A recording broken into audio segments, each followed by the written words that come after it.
thank you so much. This was awesome. What's your score prediction for Sunday? Oh, one thing we didn't bring up. So last year, the Steelers won 39-38, and that was, I believe, on like a last-second Chris Boswell field goal. This year, Chris Boswell has been horrible. He got a contract extension. He got his first big contract, and I don't know if the money went to his head or I don't know what happened, but he has missed on a lot of field goals and extra points. So if this game comes down to a field goal, the edge is definitely with Baltimore. So I'll say 30 Baltimore 35, Steelers 33. Wow. Okay. Yeah, I'll go 30-27 Steelers. Yeah. Man, we should host each other's podcast for a week. Really? We're more high on the other team than our own. Yeah, that's it. Just so then you can't get your heart broken. You know, that's double-edged sword. Yeah, but it's funny. It's just funny how like this whole rivalry is evolved, because I just remember it's pure hatred, and now the pure hatred rivalry, at least with the Steelers, is with Cincinnati. Like they want to kill each other when they play each other. Oh yeah, you guys have some really tough games with those guys, man. Whew. Yeah, it's almost hard to watch because it's like barbarians or something. All right. Phil Gentile, why do you hate JJ Reddick? Well, I used to. I set up a website. You know, I was probably 10 years ago now. Just covering sports. Got bored. I think we had like a big snowstorm, so I was looking for something to do and ran that for quite a while. And I was a big Terps basketball fan as a kid, so he was a guy that was just a thorn in our sides. And I interviewed him several years ago. He's probably one of the nicest guys you'll ever meet. We still email back and forth about random stuff. He emailed me recently. His sister was coming to town, wanted a good place to go for crab cakes. So, you know, he's all in good fun. I'd reached out to him and told him I really don't hate him. It just kind of kind of stuck. And hashtag brand. You got to stick with the brand. Yeah. You pick a name and it sticks. So. Yeah, what's the Joey Bag of Donuts? I know that's a movie reference, but it's just something that happened. I was working at this place and some guy just called me that, and it just sounded really good, and it just rolls off the tongue. Hey, Joey Bag of Donuts. So it's like it just stuck. Nice. Yeah, man. It's always good to have a nickname. Yeah. All right. Well, thank you so much. This was awesome. No problem, man. Thanks for having me, and hopefully we can talk again when our two teams meet in the playoffs, maybe. Well, there's another meeting sometime this year. True. So that's true. I'll catch you then. All right, sounds good, man. All right, thanks for having me. Mm-hmm. Yep. Bye. See you. Okay, now to talk Steelers and Ravens is Michael Chibs Telford. He is at This Is Chibs on Twitter. He's a writer for Russell Strait Reports and host of the Neutral Zone Infraction podcast. How you doing? I'm doing all right, man. How about yourself? I am doing great. I'm excited for this game. I love Steelers-Ravens. I think it's one of the best rivalries in the NFL. It's always a great matchup when they get together. It's probably going to be a really good matchup this time. Yeah, man. It's those are the two games that I kind of circle on my calendar every single year. Because, as Steelers fans and Ravens fans, that's what we look forward to, that physical, gritty, hard-hitting. It always seems to go back to old-school football when it's the Ravens versus the Steelers. I can appreciate the hell out of that. Yeah. It's like they play very similar. So there's that, they have similar styles. They're both hard-hitting. They play, kind of the same way. And they always do well. It always seems like to win the division, it's either it comes down to Steelers or Ravens, and it's been a great rivalry. Yeah, the heart attack games, man. Doesn't matter how many points we score. It always seems like it's decided by a field goal. Every once in a while, you get those outliers where it's a blowout, but almost every time it's like within 3 to 5 points. Right. Gives me a heart attack every single game. It's either 20-17 or like the last year 39-38 or something. Yeah, it's wild. It's super evenly matched too. I was since like Christmas Eve 2006, I think we're 13-13, and then 12-12-2 against the spread, and then we're like within 20 points of each other as far as points scored. It's definitely the closest rivalry the NFL has to offer. Yeah. We're another thing I'm doing on my podcast this week is what's the best NFL rivalry, and somebody said Steelers Patriots, and you really can't have a rivalry when the one team kicks the other's butt every single time. It's not Right. a rivalry. That's a hammer and nail situation. Right, that's like the Bengals trying to say that they're the Steelers' rivals. I mean, if you get beat up 9 times out of 10 when you fight somebody, they're not a rival. You're just a play toy. Right. Yeah, that's all it is. It's like a cat playing with a mouse or something. Yeah, exactly. So, but this team so far, Ravens are looking pretty good. Joe Flacco, I have to laugh because he looks fantastic. He looks to be in great shape. And it's weird. It's weird. It's like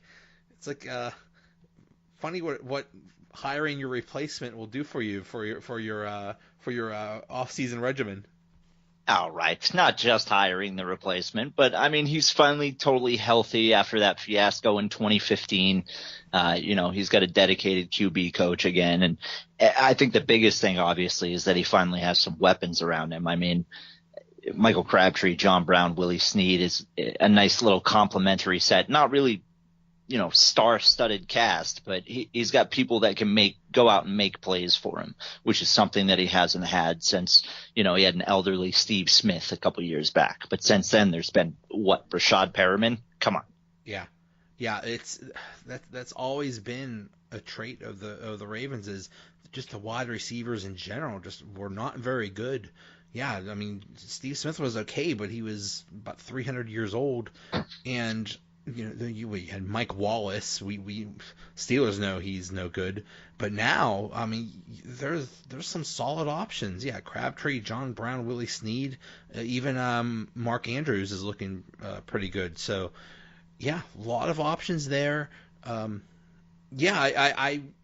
thought that Flacco was on the decline. At least the past couple years, but I think it was probably injury related, and if that's behind him, I mean, he is. We always joke Joe Flacco an elite, but I mean, if he's on his game and he's in shape and injury free, he is one of the best in the NFL. Yeah, I mean, so I have always prided myself on being a very realistic Ravens fan, and we kind of know what we have with Joe Flacco if you really look at it without the purple glasses on. He's an above average quarterback who can be very good when he has the right pieces around him. He still makes rookie mistakes. He throws off of his back foot. He sometimes makes very questionable decisions. He doesn't really have as much touch on his deep passes as he used to. So, I mean, these things are still there. However, the front office has done a good job of kind of adding pieces, like I said, to kind of cover some of those deficits up. I mean, you got Mark Andrews, who's on pace to break the franchise rookie tight end record. You got John Brown, who's actually outperforming Antonio Brown statistically. You have Michael Crabtree has amazing red zone presence. Willie Snead is a monster underneath. You put all those things together, and the pass blocking isn't terrible. He's looking like he should at this point in his career, as opposed to last year in the first half. We all know how miserable he looked. He's feeling it when I saw that the Denver game, and he outran people for a first down. It's like okay, he's in good shape and feeling good if he's doing stuff like that. Yeah, and he slid, which was really the most impressive part to me, because when he had that knee brace on, man, it was ugly right up to and including the Kiko Alonso hit. Like, it just looked like he had forgotten how to slide. And he's he's an awkward guy physically to begin with. He's like Ben Roethlisberger, right? Like nobody expects him to take off running, and he looks super weird when he does do it. So to see him outrun everyone, get the first down, slide, and get so excited about it afterwards because he knew like he sealed the game, that made me smile a bit. Yeah, that was great. Yeah, when Ben Roethlisberger runs, you can measure his time by a sundial. But he's like a slow-moving freight train. Yeah. It's hard to It's watch. like okay, I'm gonna go to the bathroom and see when he's done running now. But so yeah, the offense is looking good. The running game, not so much. Maybe, or are they just not running as much because the passing is doing so well? I think it's a bit of both. So our run blocking is absolutely miserable. It's ranked at, I think, 31st in the league. It's really bad. But Alex Collins, I mean, he's not being used that much. He did put the ball on the ground in the first game. But the other part of it can be attributed to, against the Bills, they came out with a pass-heavy offense to kind of take the Bills off guard, and clearly it worked. And then, we were playing catch-up against the Bengals, so you can't really run the ball in that situation. And then they did run the ball more against the Broncos. But like I said, the run blocking just isn't there. Alex Collins, he leads the NFL in broken tackles. So I don't think it's a running back problem. I think it's just simply that the run blocking is so atrocious. And at the end of the day, you look at Marty as an offensive coordinator, and he's a pass first guy. That's what he wants to do. And it's been working so far. So, if it's not broke, don't fix it kind of thing. And then I expect we'll kind of see more of the same. You factor in the fact that the Steelers defense is like 29th in the league. They're in the lower 20s as far as passing defense. Run defense isn't really great. I mean, I think you'll see kind of a balance, but I fully expect to see Flacco drop back 40 times. Oh, yeah. Yeah, the Steelers' defense has just been at best it's been maybe okay. It's just 2 games ago against Kansas City, they just scored at will, and it was a little bit better against Tampa Bay, but still, yeah, the defense is usually the Steelers are supposed to be known for their defense, or at least have a reputation for having a good defense, but it has been awful. So yeah, I could see Flacco passing a lot, and if he's on his game, he could be pretty accurate. He could really whatever the over is. I think it's like 51 or something like that. The bet that, because they're both teams I think are going to score a lot of points. Oh yeah, our defense has not been the greatest. I mean, it's ranked pretty well, but I think a lot of that is riding on the back of the Bills game. But there's been times that the defense is just, letting AJ Green score 3 touchdowns on him in the first half. So if the defenses don't come to play, then I'm taking the over on that 51 for sure. Yeah. So my question to you would be, who's to blame for the defense? Is it Bud Dupree? Is it Artie Burns? Is it someone else? All of the above. Yeah. Bud Dupree, Artie Burns, both first-round draft picks, and right now you could basically say both have been busts. Bud at least had a good game last game. He got an interception, a pick six. I actually saw him sack someone that was amazing. That made me prepare the doomsday shelter, because he just does not sack anyone. What he does is he just runs straight. So he won't go anywhere near the quarterback. He'll run past the offensive line, but he'll just keep going and just run past everyone.